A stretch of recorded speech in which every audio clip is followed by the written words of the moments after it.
আমরা মেয়েরা যে কাজ সে ভাবনা। আসসালামু আলাইকুম আমার কলিজার আপু ভাইয়েরা, সবাই কি অবস্থা, সবাই কেমন আছেন? আশা করি সবাই ভালো আছেন। আলহামদুলিল্লাহ আমরাও ভালো আছি। এই যে আজকে যেহেতু শুক্রবার একটা প্রিপারেশন নিয়ে নিছি, তা আমি মুরগিগুলো কাটাচ্ছিল, এগুলোকে আবার ছোট ছোট করে পিস করতেছি মুরগির মাংসগুলোকে। আজকে যেহেতু শুক্রবার মুরগির মাংস আর পোলাও রান্না করব। এই যে আমি মাংসগুলোকে একদম ছোট ছোট করে কাইটে নিয়েছি, নেওয়ার পরে আমি এগুলা সবগুলো নিয়ে কলের পাড়ে চলে গেলাম এগুলা ধুয়ে নিয়ে আসবো। তা আমি মাংসগুলো প্রথম ফার্স্টে মাংসগুলো ধুইছি, তারপরে চাউল, এই যে পোলাও চাউল নিয়ে পোলাও চাউল ধুইতেছি একদম সব কিছু কমপ্লিট করে তারপর আমি রান্নাঘরে চলে গেলাম রান্না করতে। এই যে আমার এখানে আদা রসুন একসাথে মিক্স করা ছিল, তো আমি আদা রসুনগুলো দিয়ে দিছি।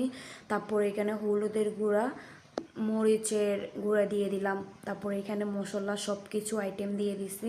দেওয়ার পর আমি এখন মাংসগুলোকে ডালে দিব পাতিলের মধ্যে। আমি মাংসের মধ্যে একদম সব কিছু দিয়ে মাংসগুলো এখন চুলার মধ্যে বসে দিছি।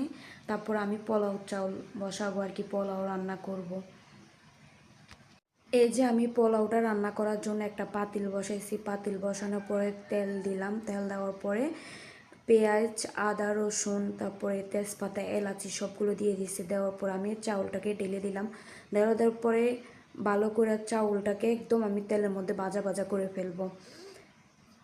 পোলাও চালের মধ্যে পরিমাণের মতো পানি দিয়ে দিলাম। এই যে আমার ফাইনালি রান্না করা শেষ। ভিডিওটা কেমন হয়েছে অবশ্যই সবাই কমেন্ট করে জানাবেন। সবাই ভালো থাকবেন, নেক্সট ভিডিও দেখার জন্য আমাদের সাথে থাকবেন। আল্লাহ হাফেজ।